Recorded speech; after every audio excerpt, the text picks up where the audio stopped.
You wanted the best. You've got the best podcast. The hottest podcast in the world. The Chris Voss Show, the preeminent podcast with guests so smart you may experience serious brain bleed. The CEOs, authors, thought leaders, visionaries, and motivators. Get ready. Strap yourself in. Keep your hands, arms, and legs inside the vehicle at all times, because you're about to go on a monster education roller coaster with your brain. Now, here's your host, Chris Voss. Hi, folks. Chris Voss here from the ChrisVossShow.com. There you go, ladies and gentlemen. There are ladies things that makes it official. Welcome to the big show. As always, the Chris Voss Show is the family that loves you, but doesn't judge you, at least not as harshly as the rest of your family, because we teach you how to live a better life, how to enjoy your life, how to improve it, and all that good stuff. We have the guests, authors, minds on the show that can help you do that as well. Today, we have an amazing young lady on the show. We're going to be talking about her book called Christ is in Me, The Hope of Glory, Victory, the autobiography of Salma Carunia Carter, out December 5th, 2024. Welcome to the show, Salma. How are you? I'm fine. Thank you. Thank you for having me in your show.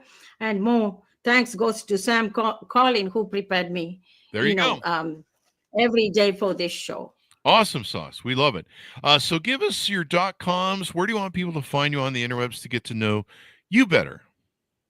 And it's Salma Carunia and drbenmcarter.com. There you go. So give us a 30,000 overview. What's inside your new book? The book that I wrote is my story. My book narrates my bio. It's my biography.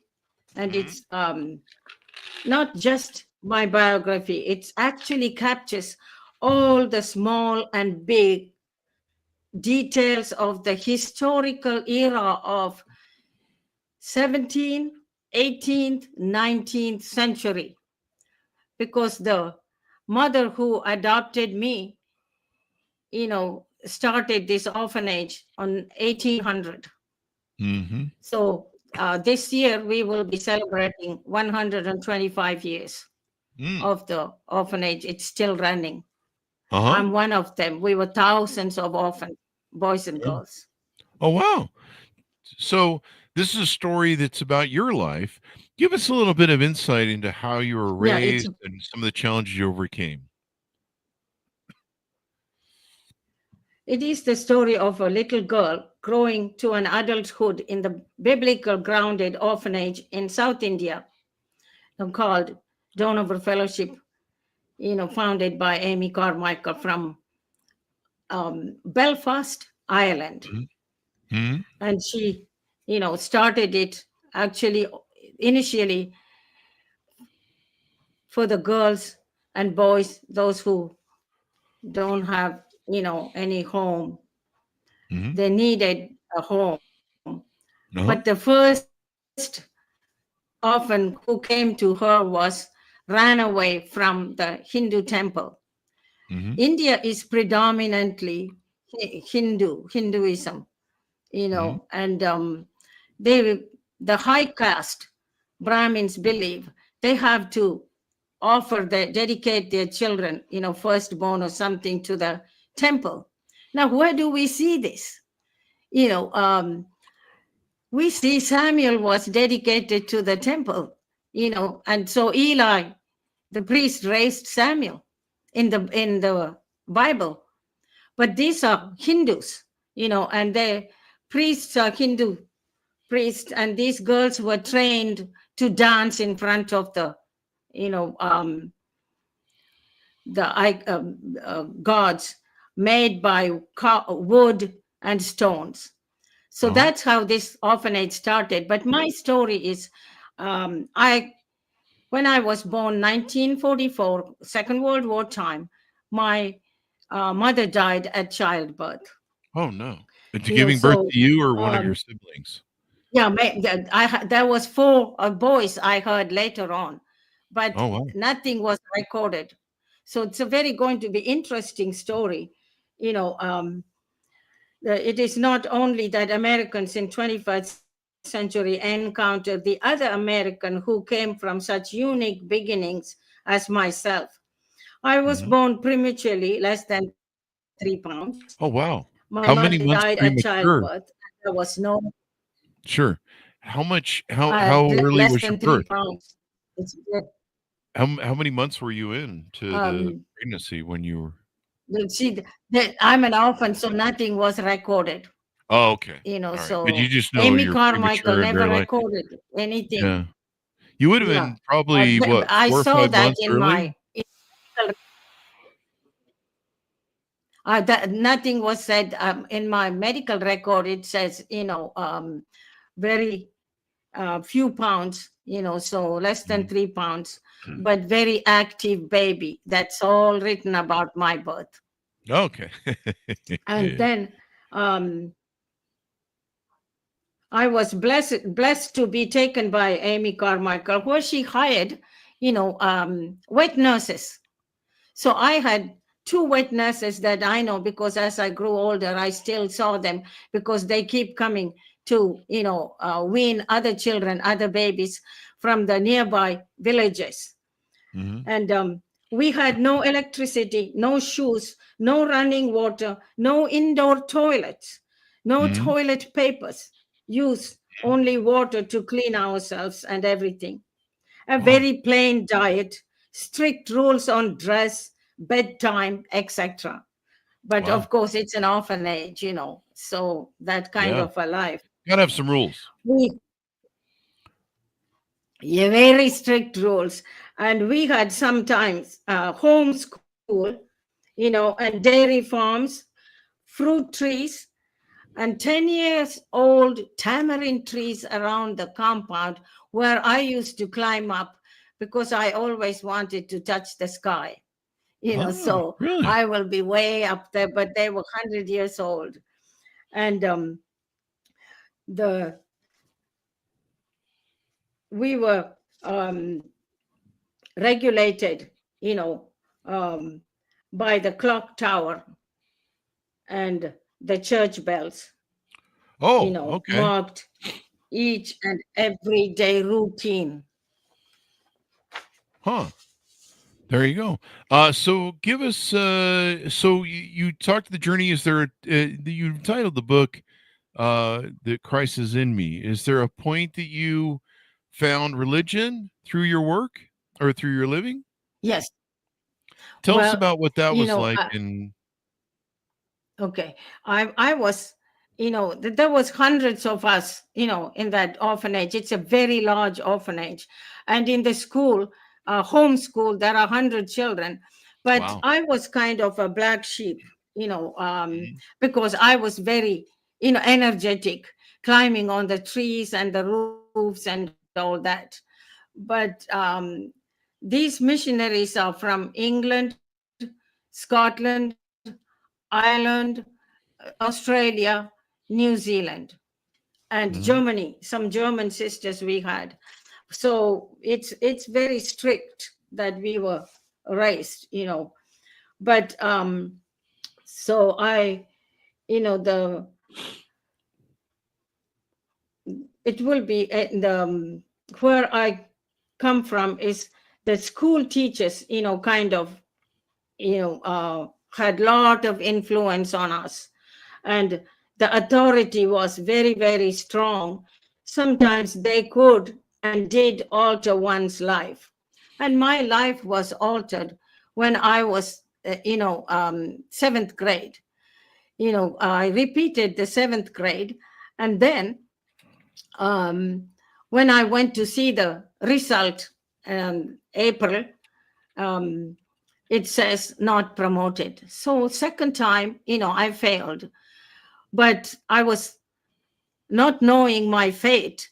So I was called to the Mother Superior, that's an Irish lady, and Mhm. she said, "You are not going to boarding school, but you're going to be put into hard labor."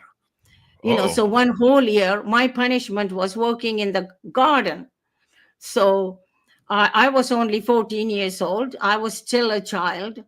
And Mhm. then when I was in the garden, June 1st, I have to start working in the garden. But all the girls that were with me, June 1st, they all packed their trunks and gone to boarding school. And there I was left behind. 15 of them have gone. I'm the only one there with my house mother. Mhm. So that day I went to the garden. I have to now start my year, punishment year. And when I was, digging um, weeds at the tomato patches, I was facing the morning sun, and the beautiful yellow mango tree was standing near the irrigation wall, and the sun rays were falling on me, um, while I was weeding. And however, my body and my mind and soul were groaning and travailing together. The whole creation around me seems to groan and travaileth in pain together. Romans 8:22 says, the verse says that. At the same time, something was happening to me, to my body, when my mind was processing this fate of my life throughout this Mhm. whole year. My Mhm. spirit was crying, Abba, Father, the only Father I know as an orphan, is Mhm. Jesus Christ, the Heavenly Father, for I am an orphan. It says in Romans 3:28 that not only the creation, even we groan within ourselves, waiting for the adoption, the redemption of our body. I'm an orphan, so the father is a very important figure. I Yeah. don't know the father's love. I don't know the mother, but I knew God was my father. In the garden, while I was there, I felt that my body, mind, and soul were working together. Even though God has made us in three parts that functions differently, our Mm. body is mortal. Mhm. Man is subject to death. Mhm. And the mind, the part of man that thinks, feels, wills, reasons, understands, perceives, and experiences emotions, will also die with the body. But there is another part of me, is the spirit, which Mhm. is immortal and will live forever, eternally. Mm. Because Genesis says that God breathed into man and man became a living soul. Mm. So hardly I worked for an hour, I started feeling sick. Now my mind, body, spirit, all are working together. My body was started to feeling sick, and I was started to throw up, and then I ended up in the hospital. But I was sent back home to rest. Well, the what happened, they can read that. But actually, my faith started when I was in fourth grade reading Pilgrim Progress by John Bunyan. And that gave me, the order for my life.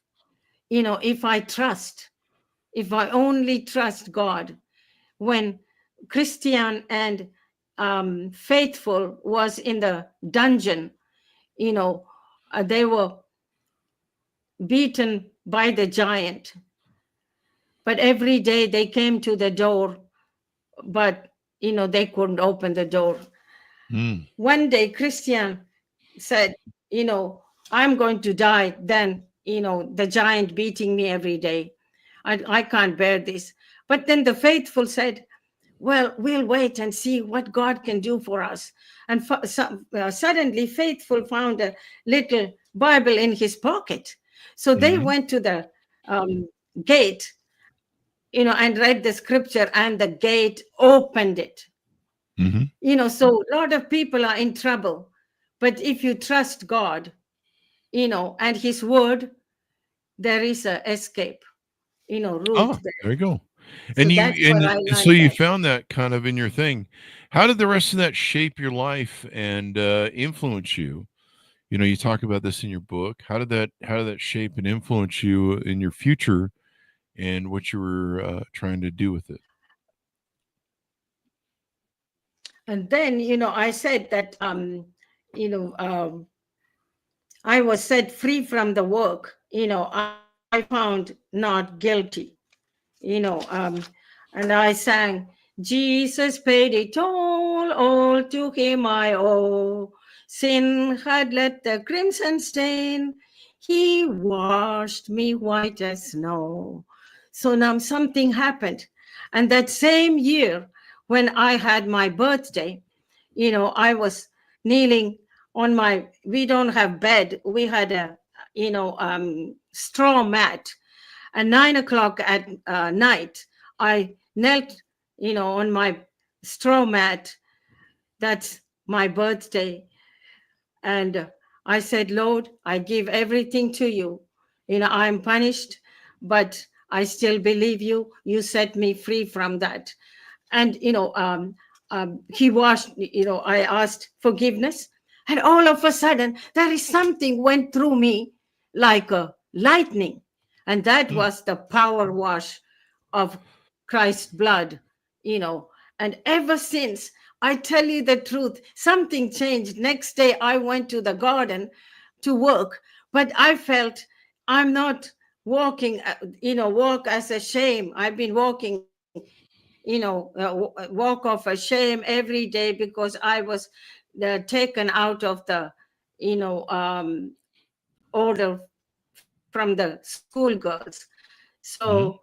I felt something, somebody is with me now, Hmm. never ever will leave. So God, you know, came to me, and I came to know him as my personal savior. And, the omnipresence, the presence of the Lord with you, you know, makes a difference in this world. And Hmm. next year, I was sent to boarding school. I was Hmm. baptized, and some other things happened in the boarding school. And then, you know, um, that people have to read that. What more? Every time Oh. something happened, there's a miracle happened.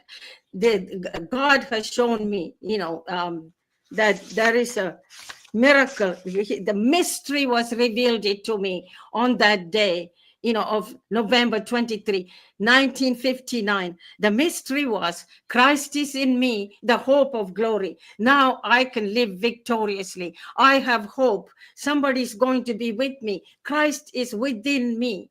And that started on 1959, November the 23rd. And that took my journey, and I finished high school. But I want to be a teacher, but I couldn't get to a teacher's training for 8 years. I waited, but finally I got the typing, secretarial training. But then the mother superior who punished me for the year now felt different about me. And so she sent me to Bible college. So I went to the seminary, and 2 years course I finished there. And when I Hmm. went to the graduation forward, God has given me, do the work of an evangelist, fulfill your ministry. And that hit me so hard. I came home and told the mother superior, I don't want to go out to work as a secretary. Send me as a missionary. And she said, no, missionaries can't earn their bread. I'm an orphan. I'm living in the beneficiary of the orphanage. Now I have to go out and earn my own bread. Oh. So finally, everything, there's more things happen. Read it in the book. And finally I was sent to work way up in Himalayas, and I'm already 28 years old. I never earned a penny in a whole Hmm. life. I have 28 nothing. years old. And Wow. 28 years old, I've been, kept in the orphanage. And when I was given the, a chance to go out and hold a job, and they pack a trunk, but I had no money to take with me. I have no purse, nothing. Oh, wow. But the the only thing is, because he lives, I can face tomorrow. Because he lives, all fear is gone. Because I know who holds the future. And life is worth of living just because he lives. And this is all I have. Nothing else but the one who lives and one who is with me. Christ is in me, the hope of glory. And then I worked as a child evangelist there, as well as I was a dean, in a boarding school. It's an English school. So I developed my speaking English there. And finally, one day, something very strange happened. When I was taking my devotion in the morning, all the books that I read, Streams in the Desert, and some of Amy Carmichael's devotional books and all. And it says to me, God said to me, I have a plan for you. I said, God, I just came over here. I love these children. I love this, child evangelism. I'm doing it in this school. And, these children are from other countries. Most of them are from Thailand, and half of them are Tibetans, because when China invaded Tibet, this school opened up for the Tibetans to come and, study here. So I have a lot of different children, different language speaking, but it's an English school. So I loved my job. But one day when I had this, heard God said, I couldn't, accept because I'm enjoying my life here. But I went to, on my knees and said, okay, Lord, thy will be done. And then I got out my knees and went to the next, staff who was looking after the other, group of children.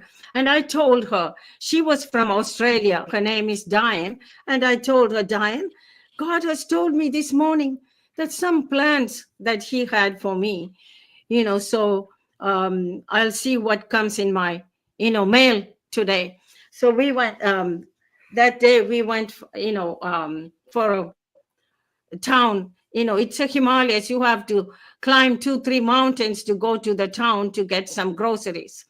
And then she asked me, any letters from, saying anything? I said, no, nothing came. I read everything. And then we were coming inside the schoolyard. The children were playing there, and the teachers were sitting on the bench. And one of the teacher name is Thomas. And Thomas called me, said, Salma, come over here. I said, yes. What do you have to say, Mr. Thomas? And he said, last night God told me that tell Salma she has to go to a Bible college. I said, what are you talking? I already went to a Bible seminary in South India. And he said, this time you have to go abroad. I said, oh, abroad? I'm an orphan. I have nothing. I have no money. I'm just earning little money over here, and saving it to go home every year and come back, So he said, I couldn't go to sleep after this. This is a prophecy that I needed to deliver it. Now I delivered it, So Diane and I went back to our dormitories, and she said, Salma, you did tell me this morning God told you he had a plan for you. And this is the plan. So, if you walk closer to God, he, the steps of a good man is ordered by the Lord, the Bible says. So, but now I cannot make passport, I have no, parents to sign my passport or anything. But that was a, very big story. And my faith has to, stay on the Lord that I know. There you So go. I finally one day,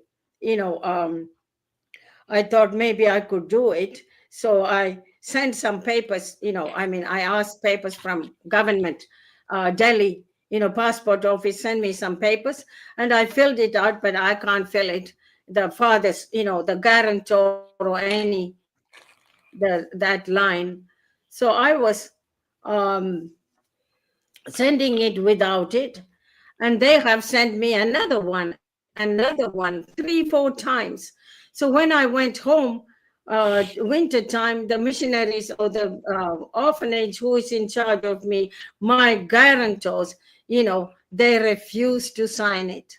So I only have God. Who can I go to? And 3 years passed, and there is a man who wanted to help me, but I refused because he was a Hindu man.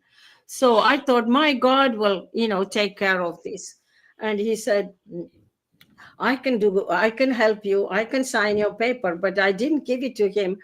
But after 3 years, I thought, if Cyrus, the Persian king in Bible, Cyrus can, help Nehemiah to go build the wall around Jerusalem. And then, Ezra, he sent Ezra to build the temple. So the help came from, heathens. So I thought maybe this is the way God can help also. So I gave him the paper and he signed it. And then it went to the office, government office. So we got to round up the stories, and we want people to order the book. It's coming. You can't it's coming end. So this is very important for the people to realize. Then I didn't get any answer from them. But one day when it was 2:00 at night,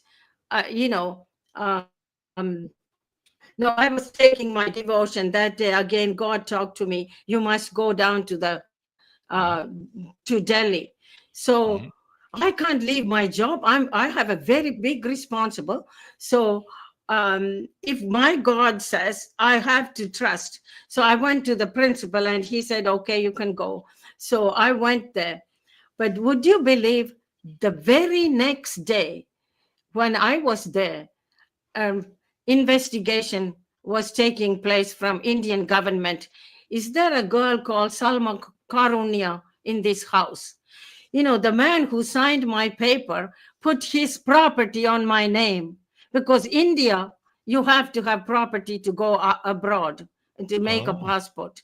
So that man came and I was there. But who told me to go there? Yesterday, God told me, go to, Delhi.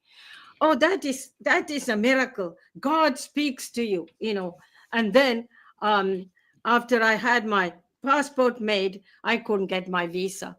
So that's now in Americans' hands. So American embassy said, ma'am, you are single, you can't go. I said, I'm a nun, I'm going there to study, in missionary college. I would like to, so they wouldn't do it. Then after some times, when I was sleeping one day, it was October. The school already started September over here that I was accepted. But October, one day, 2:00 in the morning, I heard my name called Salma. So I woke up and went to the dormitory to check the kids whether they are okay, because I'm responsible for the night duty also. But everybody was sleeping, so I went back to my bed. I said, God, did you call me? Because children would call me Auntie Salma. It was just Salma. And then I went to bed. I had a dream that I was showing everybody, I got visa. And that day I went to staff room for tea. It's a British kingdom, so we had tea at 4:00. So 20 of our staff was sitting, and everybody was asking me, we are sad that you couldn't get visa. So I said, this morning God has told me it's on its way. And then I just finished my sentence. Mailman walked inside and gave everybody their mail. And he gave me a white envelope. And everybody fixed their eyes on me, said, what is it? What is it? Open it. And I said, I need peace. So when I open it, it says, visa guaranteed from Washington, D.C., India desk. Wow. Who can do this? This is intervention of God. No man can do it, And my passport now, I see that I couldn't renew Indian passport again because they said there is no guarantor signature. But I did. How did I get it? God signed it. Daniel was able to read the writings on the wall, but my passport has white empty space where there is guarantor. God has signed it. No one can read it. So this is the way, God led me over here. Now I met my husband in Puerto Rico, where I was doing my internship from Bethany Missionary Training in Minneapolis. And we married, and, we went to China to teach English, and he went to Scotland. He went to Wheaton College and learned the Christian theology and wrote 8 books, how Darwin failed to tell the truth. Then first he said, Clay's Supper, Confession of a Born-Again Christian. I'm going to publish that next because it's getting prepared to be published. So I have more books coming to help people, from addiction and all sorts of things. There is only one God, and there's only one life to live. It will pass soon. Only what's done for Jesus will last. And I would say, each day I do a golden deed of helping those who are in need. Our life on earth is short and span. Each day I do the best I can. Life's evening sun is sinking low. A few more days and I must go. Where? To meet the deeds that I have done, where there will be no setting sun. So this is why Christ is in us, the hope of victory. And I am 80 years old, and today I was watching the Cardinals, marching into the Sistine Chapel, right in front of the painting of Michelangelo's The Last Judgment. And I was reminded this verse. It is appointed to the man once to be born and to judgment. So I still says, Christ is in me, the hope of glory. I'm 80 years old and learn to forget those things which are behind. I press towards the goal, which is Jesus Christ, the author and the finisher of my faith. So Christ is in me, the hope of glory. Victory belongs to the Lord. There you go. All right. Well, this has been pretty interesting. So give people the .coms on where they can pick up your book and get to know you better. Salma Carunia and Dr. Ben M. Carter.com. There you go. There you go. Well, thank you very much, Salma, and sharing your story online and how you found faith and how it changed your life. Thank you very much for coming on the show. Thank you very much. God bless you. Thank you. Order the book, folks, wherever fine books are sold. It is called Christ is in Me, The Hope and Glory, Victory, the autobiography of Salma Carunia Carter, out December 5th, 2024. Thanks for tuning in. Be good to each other. Stay safe. We'll see you guys next time.